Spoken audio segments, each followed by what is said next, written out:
All right, we will go ahead and get started. Just a reminder, if you have questions or you're having any issues, again, with technical difficulties with sound, or just general questions about the material, you can put that in the question or the chat box, and we will keep an eye on that, and then stop Dana if we need you to answer any questions. And then a reminder that a survey will go out after the webinar. Please complete that, and then we will send out certificates as soon as we can to you this week. But Dana, we're ready for you to start whenever you are. Okay, good afternoon, everybody, to all our friends down in North Carolina. Thank you for being here today with our Implementing Youth Empowerment webinar. And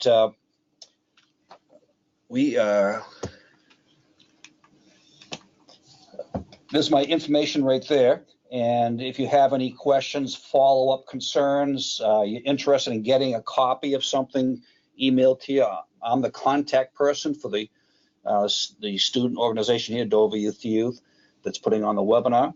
I have 3 students here from Dover Youth to Youth that will be doing the bulk, not all of it, but the bulk of the training. Also, I'll be part of this, as well as our coalition director, Vicki Hebert, who will be talking specifically about the connection between the coalition and the youth empowerment group. A lot of you have the youth empowerment resource toolkit. You don't need to have it with you for the purposes of today's presentation, but we do refer to the contents of it, and a lot of the things we talk about are in that toolkit, and a lot of the resources are available through that if you happen to be one of the organizations that has it. There's a lot of them there in North Carolina. We passed out a handout that we'll refer to. You don't have to have the handout in front of you for the purposes of this webinar, but if you do that, you might have occasion to look at something we mentioned. We've already mentioned the chat feature here, and if you want resources from us, again, that's my information. We'll show this again at the end of the webinar as well. What we want to accomplish today, develop an understanding of what youth empowerment is and what it isn't, and for example, the youth empowerment versus youth involvement. Have you identify core knowledge and skills that youth need to take effective action, provide you some examples of things that you could do with your own youth groups, share some ideas and resources, and leave you with the ability to have or to develop a plan within your own community or coalition for moving forward with a youth empowerment style of youth group. So that's where we're going here today. I'm going to turn it over to, we have Lauren, Elsa, and Audrey here today, and we're going to have turn it over to them to talk about their program and get us started here today. Take it away. So hello everyone, my name is Elsa and I am a member of Dover Youth to Youth. So Dover Youth to Youth is an after-school extracurricular drug prevention program. We have about 60 to 70 middle school and high school students, and those students are broken up into 4 teams that each have their own activities and projects that they work on. So each team meets 2 hours every week. For example, we are all in the Monday night team, so we meet every single Monday from 5 to 7. Now, if we're planning for a certain project, we might come in additional times to work on that specific project. So in Youth to Youth, we have a lot of fun and make a bunch of friends, but we are mostly about taking action. When we take action in 4 main categories. These categories are education, community awareness, policy change, and lastly, media. So all of our members learn how to follow a lesson plan, and they're also taught how to present to all different types of audiences. For example, some of our teaching is in a classroom, like Samantha Skunk, and this program teaches younger preschool age students on the importance of staying healthy and not smoking cigarettes, and also on medicine safety. So we also teach large assemblies to bigger audiences. An example of this is our 8 Things presentation that we do to the 7th grade, and it's comparing the way that the alcohol industry advertises to the real consequences of using alcohol. It has some more mature content, like it has a portion about a young girl who was raped while under the influence of alcohol. But as well as doing presentations, we in our local community, we also get asked to do conferences and other training all around the country. We've been to around 21 countries and 21 states and Bermuda. And we also do webinars like the one we're doing right now. So that was some of the teaching that we do, but we also do a lot with policy change and legislation. So we've tried to make things better by changing or passing laws and city ordinances. In Dover, Dover Youth has passed 8 city ordinances. This includes banning e-cigarettes in any place where smoking is already prohibited, and our Tobacco 21 ordinance that was recently passed. So not only do we do more city-level legislation, we also take legislation to the state level. Sometimes we will testify on laws or bills that were proposed by someone else. For example, when we spoke against the legalization for marijuana. But we also do propose our own laws, including our party host law, which makes it illegal in New Hampshire for anyone to host an underage drinking party. Dover Youth has passed 3 different state laws at this point. So that was some of the legislative work that we've done, but we also do projects designed to make our school or community better in some way or aware of a specific problem. So one of these projects is called Sticker Shock. So Sticker Shock is a project where we go down to one of our local supermarkets. We make sure that we have permission before we do this. And we have these stickers. You can see one up on the display. It says alcohol and youth don't mix, and it talks about the consequences of drinking on a teenage brain. And basically what we do is we go into the alcohol section of these establishments and we place stickers on all the cartons of beer and alcohol. And another project that we have done is our Hilltop Fun Center project. And just for some background, Hilltop Fun Center is a place in our community where a lot of kids can go to play arcade games, laser tag, mini golf, and there's also a go-kart track. And one of our students that's in Youth to Youth noticed that on this go-kart track there was a car that said Bud, King of Beers. And as you can see, it's on the hood. There's Budweiser written on the side of it. And we saw this was a really negative message because this is the kids' track. So this message was being sent to kids. And because we saw this was a really major issue in our community, we decided to draft a letter and then give that letter to the manager of Hilltop Fun Center. And he also saw that this was a really big problem. So he decided that he was going to take that go-kart off the track the very same day. So we also do a lot of work with media in Youth to Youth. We give our students a chance to write and create media, and it's a really hands-on experience. So, for example, we do radio PSAs. We're very well known for them, and I believe we have over 200. And we're going to show you one right now called Zapper.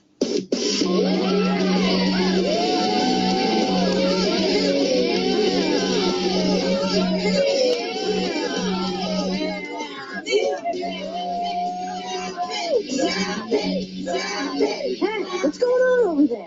Dude, he's great. Let's go see. But what's he doing? Is he gonna lick that? Yeah, man, he licks the bug zapper. He's so crazy. Isn't that dangerous? Nah, trust me, this is hilarious. You gotta watch it. He does it every weekend.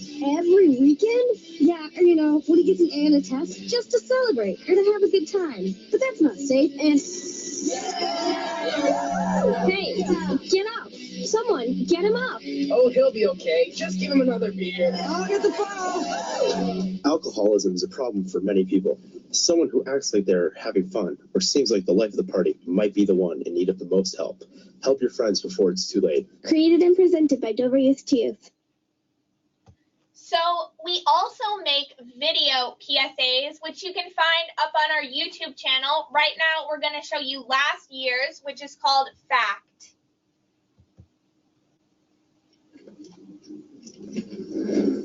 Hello, I'm an official doctor, and I'm here to tell you the facts about marijuana.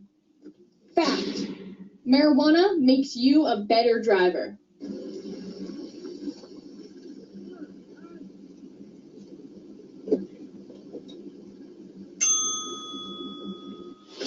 Fact. Marijuana improves school performance.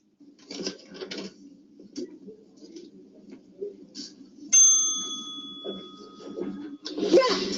Marijuana is not addictive. I'm not addicted. I'm only a social smoker. Fact. I'm not a doctor. I'm just a kid in high school. The fact is, marijuana does not help your driving.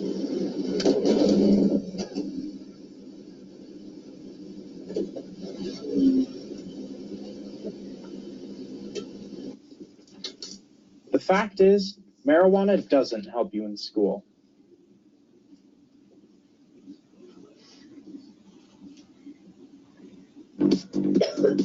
The fact is, marijuana is addictive.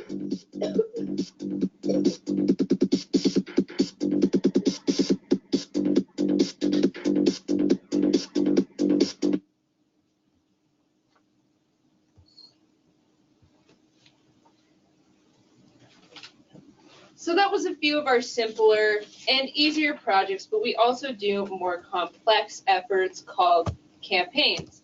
And just so we're on the same page, when we use the term campaign, we're talking about an effort of about 1 year that has a single message, and it usually involves more than one type of activity. So we might use an awareness activity as well as a PSA to get our message across.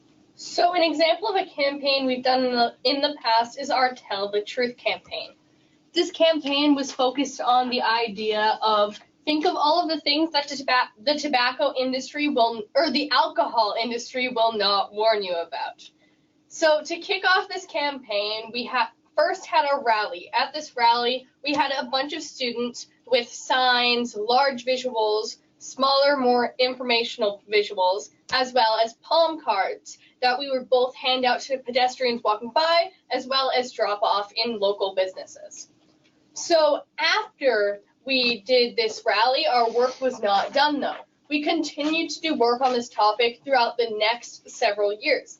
So an example of stuff we would do is sticker shock, because that's a way to get out this same message. And we also would do other things like radio PSAs and presentations. So that was some of what we do in Y2Y. But now we are going to talk about how you guys can get yourself a group of students that can go out in the community and spread their message. So all of the kids in Dover Youth consider themselves both advocates and activists. So advocacy is when you support a position or cause and speak for it. Now, activism, on the other hand, is a type of advocacy that is designed to cause change. It's when you confront some type of status quo or opposing force. So a good example of an activist and advocate is Rosa Parks. Rosa Parks led the bus boycott in Birmingham, Alabama. So we often use the civil rights movement to illustrate the importance of advocacy and how youth can make a change. What we're going to do now is we're going to show you a video that we often use to show our students the importance of advocacy and activism. February 1st, 1960. In Greensboro, North Carolina, 4 black college students sat down at a lunch counter reserved for whites and refused to leave.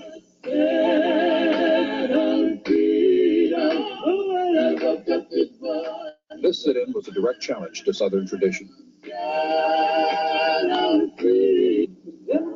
Within 2 months, the sit-ins had spread to 69 cities, from Greensboro to San Antonio, and 2,000 had been arrested.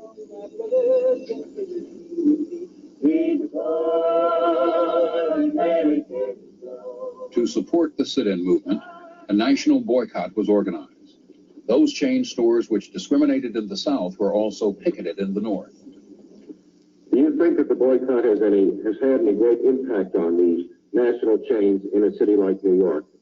up to this time? Well, I've already seen statements from some of the executive officers of both Crescent and Woolworth indicating that they are concerned that a decline has already been noted and is just beginning. I take it then that you are advocating Negroes in New York to stay out of these national chain stores? Oh, no, that's not true. I'm advocating that American citizens interested in democracy should stay out of chain stores.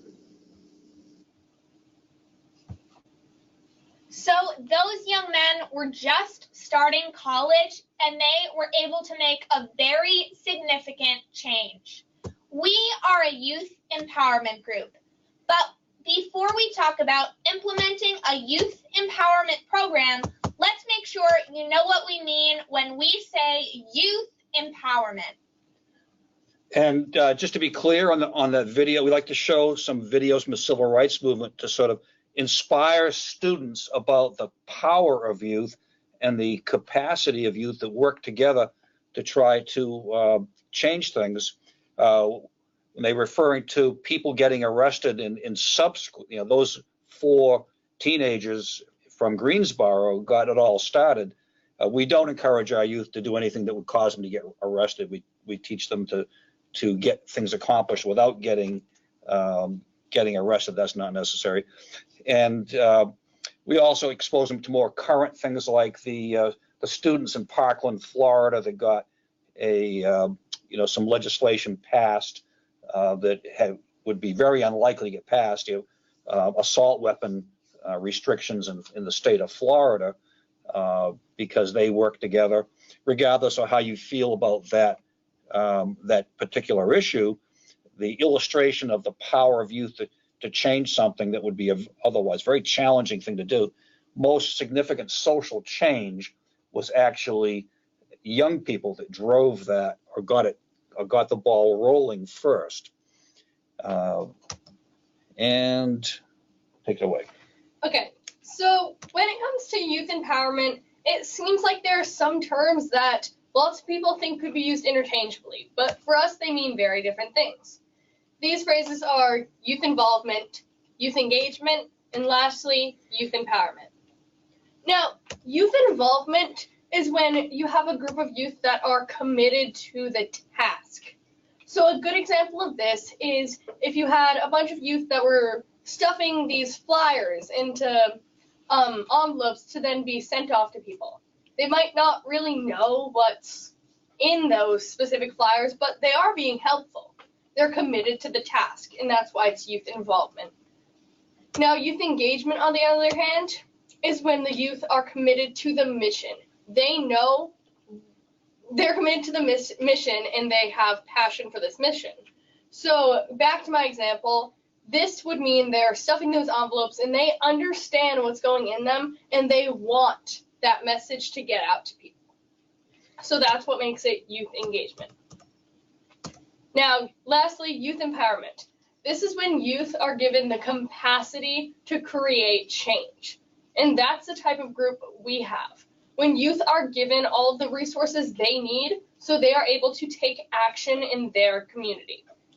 So the youth empowerment model that we use in Dover Youth is our Knowledge, Skills, Action program. And this means our youth are given the knowledge and skills they need so they can then move forward and take action in our community.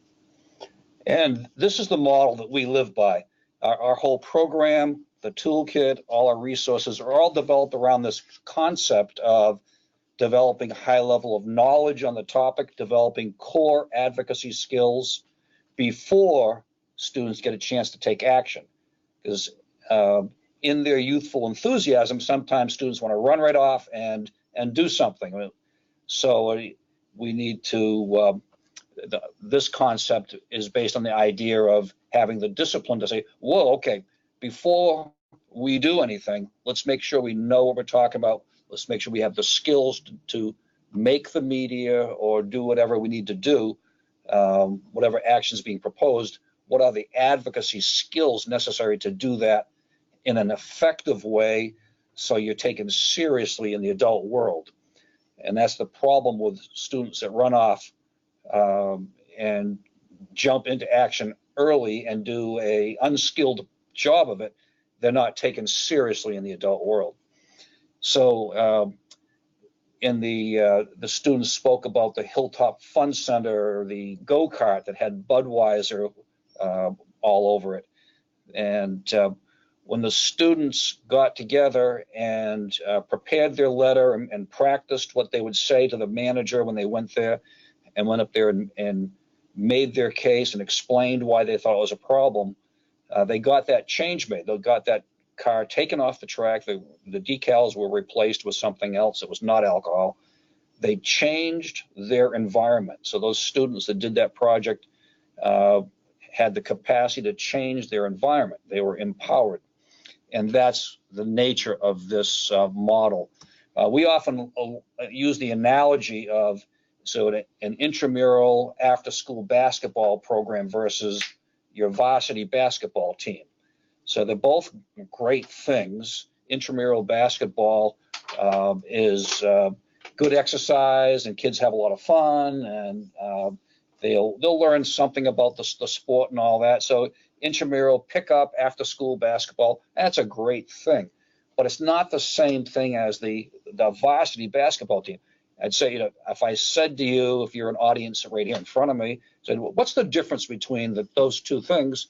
You'd probably pretty quickly identify that, a varsity sport like that does more practice on the skills. There's a deeper knowledge of the sport expected. There's probably a bigger commitment expected. It's more regular. And if you're on the varsity team, you're expected to be there for practice. And you might practice for 8 hours for 10 minutes of game time. But literally that kind of a ratio of preparation and practice to actual action time.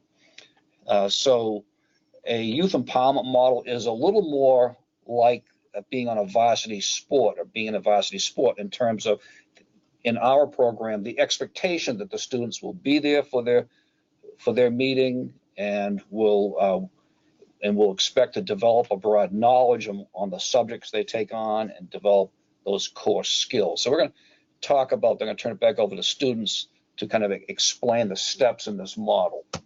So going back to our model, the first step, of course, is knowledge. And when we give our students knowledge, we're teaching them to learn about a specific problem to the point where they develop a certain level of expertise about the topic. And when they get this expertise, it leads them to understand possible solutions and a desire to take action to solve the problem that's in front of them. And we don't expect our kids to know everything about a specific topic, but what we really want them to get at is that they have a certain level of expertise that is better than the average adult. So I know that through this program, I have had the ability to learn about things like vaping to the point where I know more about it than, say, my parents would. And if we were going to teach students about something like conducting an underage drinking program, some things that we would want them to learn about are things like alcohol consequences in general, the impact of underage drinking, or any existing laws that could be in your state currently. The next portion of our model is skills. Before your youth take action, they need to have the skills to do so. So some skills you may want to provide your youth with are presentation skills, activism skills, theatrical skills, leadership skills, and some more examples you can see on the PowerPoint. And when our youth have the knowledge and skills that they need, it's time for them to take action. So this is where these different areas we take action in come in handy. So we take action in education, community awareness, policy change, and media. But we can only do those when we have the needed skills and knowledge to go forth in those. So when we talk about youth empowerment, this is the type of model we're talking about. There's other models for the youth, for coalitions to use in involving youth. It can get participation of youth. So some coalitions have one or two or three teens at the table, and they're there to provide a youth voice and perspective on whatever the coalition is undertaking. And there's nothing wrong with that. We've tried that. We did not have in our coalition a real highly satisfactory experience with that. The students tended to come and go, and but it is possible to get the right teen in there at the meeting. We found that teens tended to be a little bit bored with the adult chatter, or whatever you want to call it, the adultness of the meeting, and the tendency to put a lot of effort into talking and not, from the teen's perspective, not enough action. So we feel that the program that we're talking about in this model allows the students to have their own separate group that can then work in tandem with the coalition. And now, instead of having 2 or 3 teens at the table, you might have 15 or 20 or 50, in our case 70 students supporting the coalition's efforts. So that's why we like this model better than the teen at the table model. There's also the club model, which is a youth group that works together. The club model, if you have that, tends to be a youth group, oftentimes at a high school or middle school, coordinated by the school. This model tends to be a little bit less intense than youth empowerment. Typically, those groups will bring in a speaker, do a couple of programs, maybe a poster campaign. Tends to be, compared to youth empowerment groups, the club model tends to have somewhat fewer activities and less intensity of training and developing of the students. So there's less emphasis on the skill development that you have with a designed youth empowerment program. If you have a club model youth program in your schools, the projects they're doing are positive. It's a positive experience for the students. It's just simply different than a youth empowerment model. We see youth empowerment as a twofer, because you have the impact of the activities that the students take on. The ordinance gets passed, and now suddenly vaping is not allowed in a certain part of the community or at parks or certain events. That changes the environment. So you have the impact of the changes that a youth empowerment group makes. And then you have the impact on the youth advocates themselves, their capacity to speak effectively, how they learn on media, has lifelong changes in these students in terms of using those life skills later in life. So we like this program because it has both of those impacts. Moving on, a little bit about the program, our program here. We've been around for 25 years. In the first few years, we made just about every mistake it was possible to make and spun our wheels a lot. And a lot of what we do is to try to help people not take 5 years to get going. So the resources we develop are all, I look at it like, what are the resources I would have liked to have had back 25 years ago, but it just simply didn't exist. It wasn't there. So in any event, after a few years, people started coming to us and asking for help or asking for resources. Eventually, in the SPIF-SIG process in New Hampshire, we were asked to go into an evaluation process because they wanted to use an empowerment model in some of the SPIF-SIG regions. So that moved us into the evaluation mode. In 2010, we became a SAMHSA Service to Science selected site. And a year later, SAMHSA gave us a financial award, a grant to complete the evaluation process. And in 2013, we were placed on New Hampshire's list of evidence-based programs and have been moving forward from there.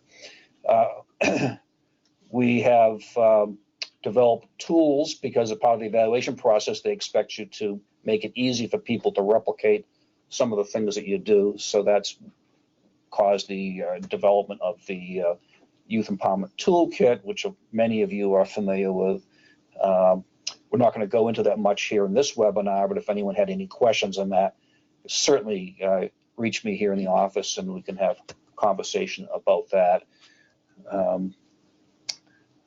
From here, I'd like to move on and talk about best practices. So if you want to have a youth empowerment program, what's considered to be the best way forward? What are the best practices for organizing your group and the things that you do?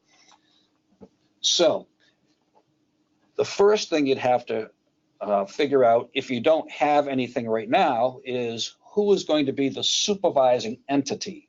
For instance, in our case, the police department back 25 years ago decided they were going to take the lead in the community on drug prevention. They started the youth group here, our youth empowerment group, what evolved into our youth empowerment group. And we're still under the umbrella of the police department and in terms of fiscal management, and I report to a police captain and that type of thing. But it doesn't, that's a pretty unusual entity to be the supervising power. More typically, it's a school. Sometimes it's a boys and girls clubs, and I've seen hospitals and all types of alternatives. I don't think it really matters who it is. It's got to be an agency that wants to take on that responsibility, and there needs to be somebody in charge if there's a problem and who's answering to that. Second step, you need the support of the power structure. Those are the people that aren't going to run the program, but they can open doors for you. They can help with transportation.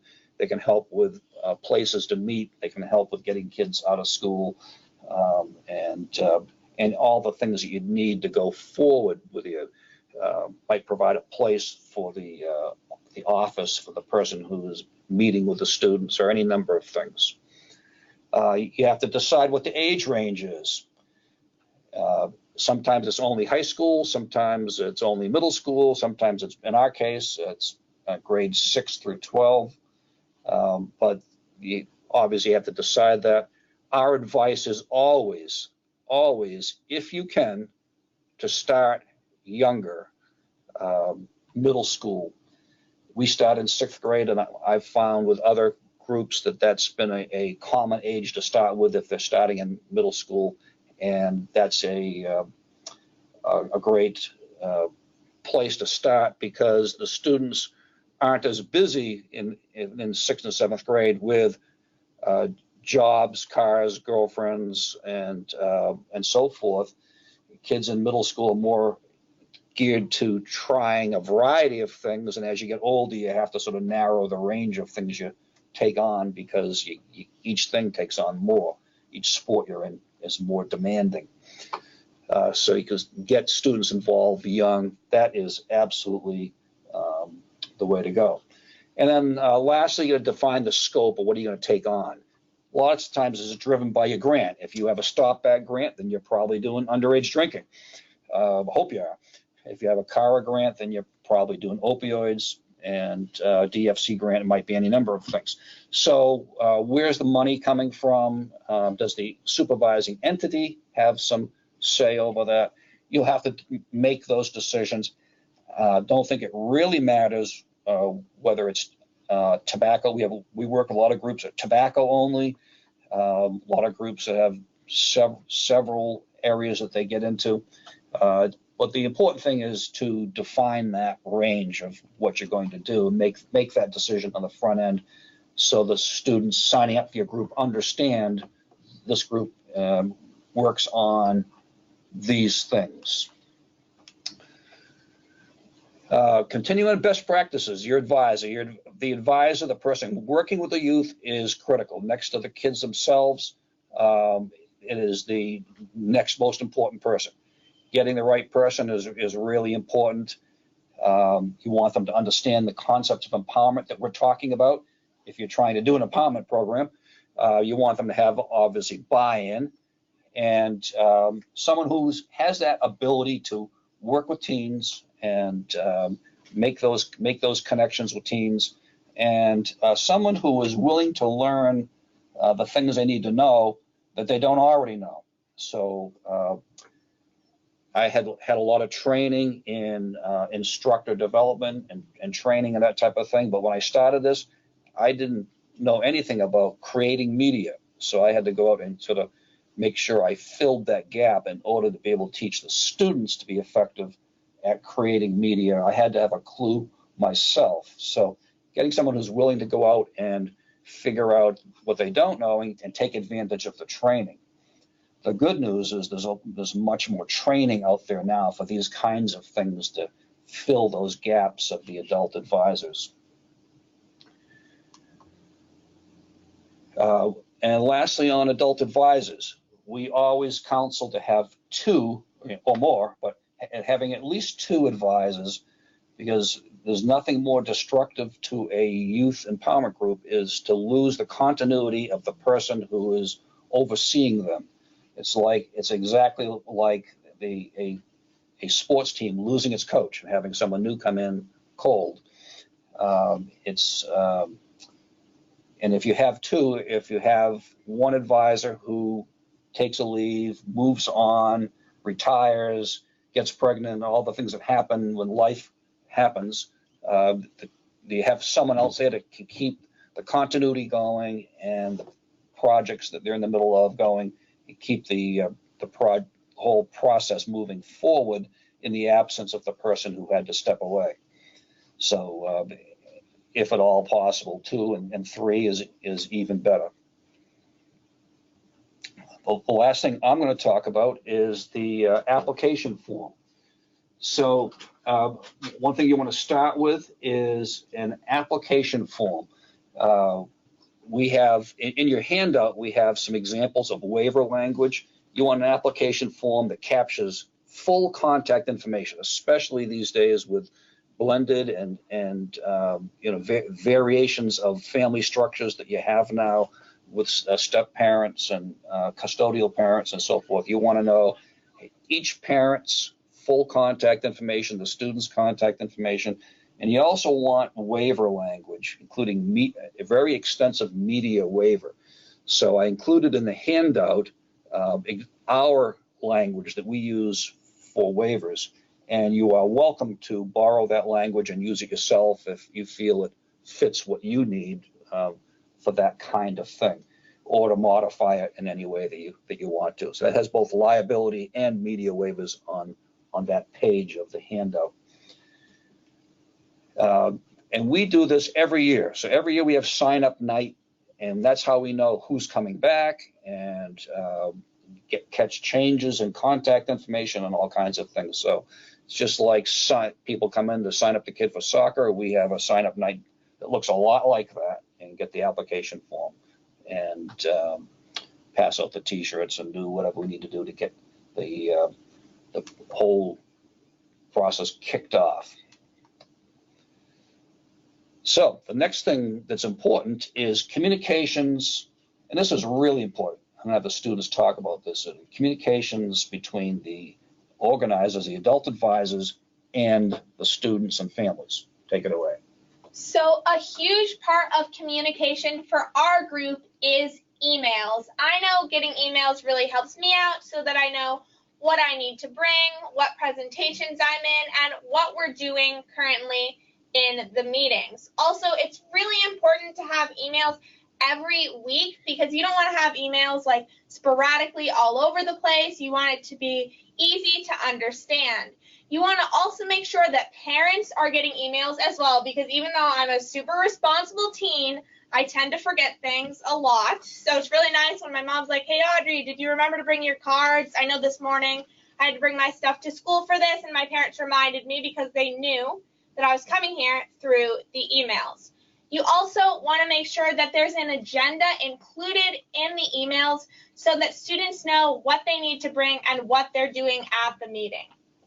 It's also very important to have an ongoing recruitment strategy, but we're going to talk more about that later.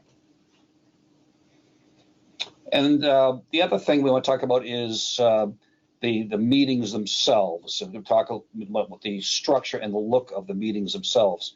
On the application form, if anyone wants the full application form as a Word document from us to consider, just send me an email I'll show the email again at the end of the webinar, and I'll send you that full thing as all 3 pages as a Word file, and you can use that and as a basis to start your own if you want to do that. We do a weekly email contact for their group. Every Thursday it goes out, and they can sort of expect to see that, and it has that sort of routine as well, advising them of the meetings. And the way the meetings are conducted is also important. It'll affect your attendance and the participation of the students. So we're going to talk a little bit about that now. So you want to make sure that your meetings have a consistent time, location, and day of the week. If you're switching those things around, it can get confusing. People can be at the wrong places in the wrong time. You want it to be this time, on this day, in this place. The same every single time, unless, of course, you're trying to establish where you're going. You also want to make sure that the meetings are rarely canceled. I know we really never cancel our meetings, even if we don't have school. Like this Monday, we didn't have school, but we still had a youth-to-youth meeting. We only cancel if there's a storm or no one can come. So it's also important that you have a large enough space and significant seating. Because first of all, you want to have a large space so you can work on standing up, projecting, and presenting, and all of these important things, as well as if you're making posters. But it's also really important that you have significant seating, because if someone decides to come to a meeting and then they have to stand the entire time or sit on the floor, they are not very likely to come back next week. And so it's also very important that there is limited distraction, because if people are sitting in, let's say, a classroom trying to work on their presentation and their friends are walking by, they're probably going to wave and get very distracted. It's also important that you have some limit of privacy, because if kids are learning to do these new presentations, learning public speaking, and learning to do things that they're not quite comfortable with yet, it might be kind of nerve-wracking to have people walking by that are just kind of like peeking in and not knowing exactly what's happening. So that's why it's a good idea to not have it, if you have any control over this, not having meetings in like the corner of a cafeteria or in an auditorium that other meetings are going on in. And you also want to have computer access in wherever you're meeting, because it's just really important to be able to send an email really quickly or even just look something up. It's also very important that you have multiple projects going on at once. Although it might seem like it would be harder to keep track of, the problem is if you have 10 people in your group and 2 people are working on a presentation, what are the other 8 people going to do? That's why it's very important that you have more than one project going on once. This also makes sure that everyone feels engaged in like they're actually being useful in the project. So again, you want to make sure that there always is an agenda. This helps with keeping your meetings organized and everyone has something to do. I've worked with a lot of advisors from, surrounding communities and that are looking for help and going to the meetings. And it's very easy to say, oh, I'll remember to bring up this, oh, I'll remember to ask if anyone's available to go to a certain activity. But unless your memory is a lot better than mine, we always work with an agenda, and I would strongly recommend that.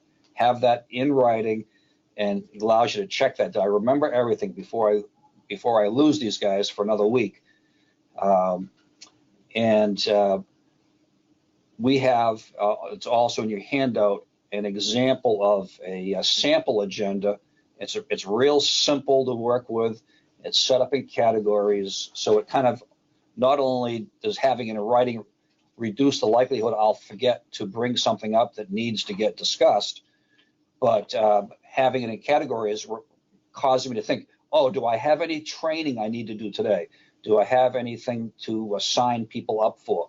So I would recommend doing just having something simple in a Word document, break it up into these 4 categories, and most anything that you'd want to do is going to fit under one of these 4 categories. And so if you set up a Word document that you just keep doing a save as and a save as each week, deleting the things that you did and adding in new things, it's actually, you can make it a very quick, easy thing to do and we're talking about low tech. You just do a Word document and doing a save as, and it might seem like a minor thing. It is absolutely critical and very, very helpful to you doing a good job of being the coach, being the advisor of a group of busy teams. Particularly, you get up in the 15, 16, 17, 18 kids on a meeting, you're going to have a busy agenda if they're all clamoring to be involved. So this is probably one of the most important things I could give you as a suggestion to make sure you be disciplined and actually do this. Next, we're going to talk about recruiting. So there are two basic types of recruiting people, and the first one is to target specific individuals. And you can do this through multiple different ways. You can target people who you know that you might think will be a good fit for the program. You could ask staff at school to recommend people that they think would be good for the program. Maybe they're really outgoing or they have really good projection skills or something like that. Or you can ask your existing members in the program to recommend people that they think would be really good. I know a lot of kids in Youth to Youth have gone into the program because either their siblings were in it before them or they have friends who say it's really fun, so they want to be in it too. And if you're wondering what is the type of kid that would want to do this, so in terms of targeting it, they're really, what we've found here is that it's very diverse. That is we have the students that are in the band, and the students that are into sports, and the students that have very limited other activities. The one thing we tend to notice is there's students that want to change the world. That student that wants to make things better, be involved in the community. That's probably the recurring trait that I see. So when you do targeting, like this, having a very open mind as to who might be the right sort of student that you'd target to pull in. So this second way to recruit people is a more open-ended recruiting strategy. So this could be school announcements, posters, emails from the school, newspapers, or even presentations and assemblies to students. For example, in Youth, one of our biggest ways of recruiting is at the end of 5th grade. There are 2 presentations that are given to all of the 5th graders by Youth students. And at the end of this presentation, we talk to them about our summer program and how they can join Youth and some of the stuff that we do in Youth. Because, like Mitch said earlier, we start Youth in 6th grade. So if we make sure those 5th graders know right before the summer starts, it's very likely that they'll want to join the group in the future. And of all of those ways of doing the open net recruiting where everybody in the school gets all that information, that's a way of making sure that if you have that kid there who's really interested in changing the world, it's a way for them to kind of see that. We have having an assembly and having the students get a chance to see, this is what I would do if I was to start a group like that. We can help you develop a PowerPoint if you had to do that yourself because you don't have students to present it. It is the single most effective way of getting students to join, particularly if you don't have an existing group. Students want to know, well, if I join, what will I be doing? And an assembly of even 20, 25 minutes where you go through some examples of the kinds of things that youth empowerment groups do can kind of clear that up for kids and they understand, okay, and now I know what I'm signing up for. Then we pass out the application forms. Been very successful for us. So in the next and concluding section, we want to do a little piece on coordinating your youth group with your local coalition, your drug prevention coalition. And here we have Vicki Hebert, who's actually a former member of Dover Youth to Youth. She was in it for 7 years, right through high school. went to college and ended up back here after a few years, and she's now coordinating the Dover Coalition for Youth. So Vicky's going to talk about that relationship between the coalition and a youth empowerment group. Take it away, Vicky. So in addition to creating our future workforce, there's a lot of really good advantages to partnering with the coalition. So brief history on the Dover Coalition for Youth. We were founded in 1992, right around the same time that Dover Youth to Youth was founded. And we purposely branded the two organizations separately, even though we work very closely together, because the youth can get away with some more edgy, innovative things that I couldn't get some of my adult volunteers to do. And you'll see some examples of that a little later. We completed 10 years under the DFC program. We are in our second round of a STOP Act grant and just received a CARA local drug crisis grant. And all of those grants really work to increase community collaboration and decrease youth substance use. So we engage all of the 12 sectors in the community, but the youth are by far the most active sector in our coalition. The youth are involved in a variety of different ways. The first is in supporting projects that the coalition takes on. So for example, we host town hall meetings and different events, and the students will help us by checking people into the event. They'll provide childcare so that parents can come and their kids can be taken care of while they're at an event. Another example is drug take-back days. You know, it's the adult coalition members that are out there collecting the drugs and working with law enforcement. But soon after this project started, I went to the students and asked them how they could help increase the visibility of drug take-back days. And this is what they came up with. So we came up with the idea of the Zombie Project, and we do this every year. And around October, so it's close to Halloween, and our main message for this event is if you think zombies are scary, just take a look at your medicine cabinet. So we get all of these kids to dress up in this scary zombie face paint, and then we all walk downtown holding signs. We have chants, and then we try to raise as much awareness as we can about Drug Take Back Day. And then we have a press release, and it usually ends up in our local paper the next day.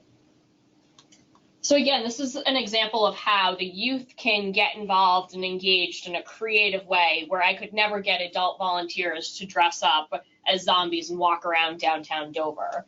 And their attention to this issue increased our results significantly. So the first drug take-back event that we held collected about 90 pounds of drugs. Following their zombie event, we tripled the amount of drugs that we collected at the event. So in addition to partnering on projects like that, the coalition also works with the Youth to Youth students on messages. So the coalition does a lot with survey data and evaluations. We'll create messages like our social norming campaign, where the coalition did focus groups and sort of created those messages, but then it was the Youth to Youth students that were really the ambassadors of that message, explaining it to their peers, helping hang posters in the schools, creating radio public service announcements. So they really helped us spread that message. Another example would be our brain campaign. So through surveys and focus groups, the coalition determined that we needed to send a message that alcohol affects all parts of the brain.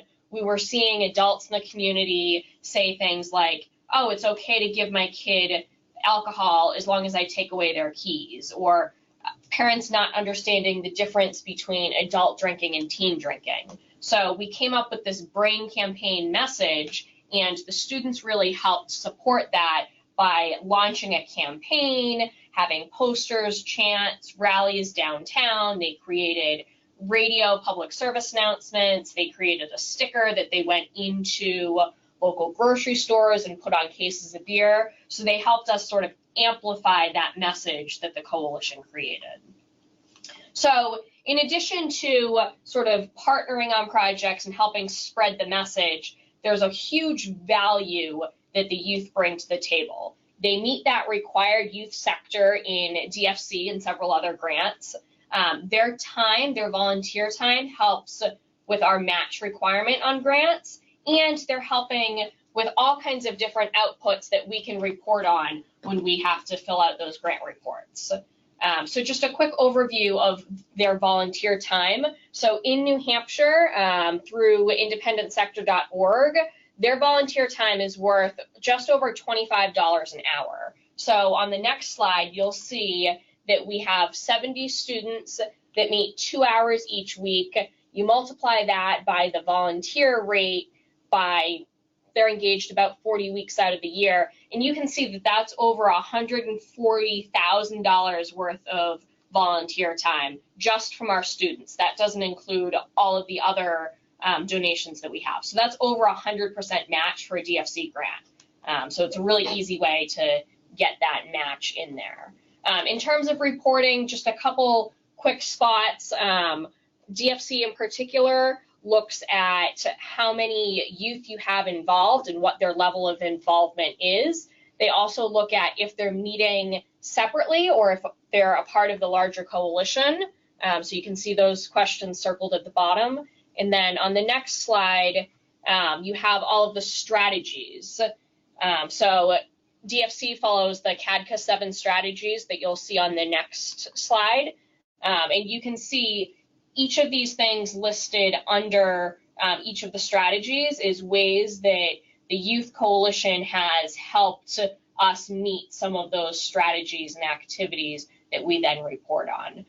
So it's really easy to check off a bunch of things that we're doing by engaging those students in the types of projects that they talked about earlier. And we're gonna.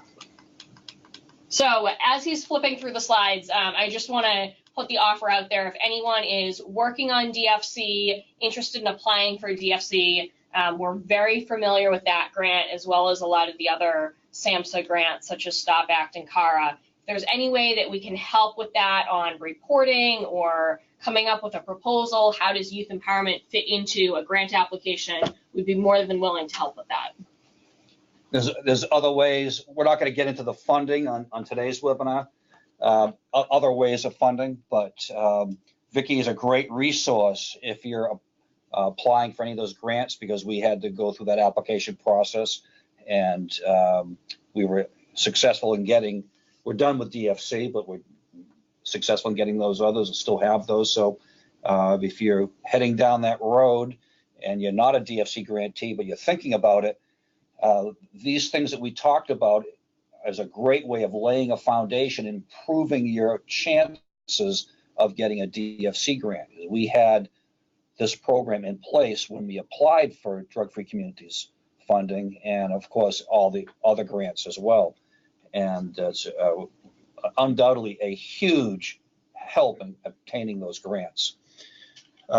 So in conclusion here, we have our three students. I'm going to ask them to introduce themselves. So we're going to go to the webcam portion of things here and have them say hello and just sort of how long you've been in the program. They might be wondering how old you are, how long you've been around in the program, and so forth. So introduce yourselves.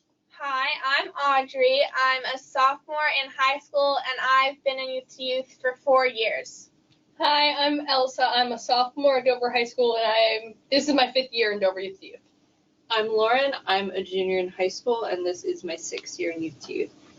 Okay, and you guys did a great job. If anyone has any questions they'd like to pass on to us, you can use the chat feature.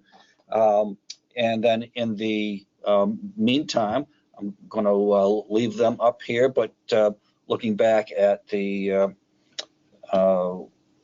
PowerPoint on the webinar, we're doing another North Carolina webinar on Tuesday, November 19th, and that's advertisement has gone out, I understand.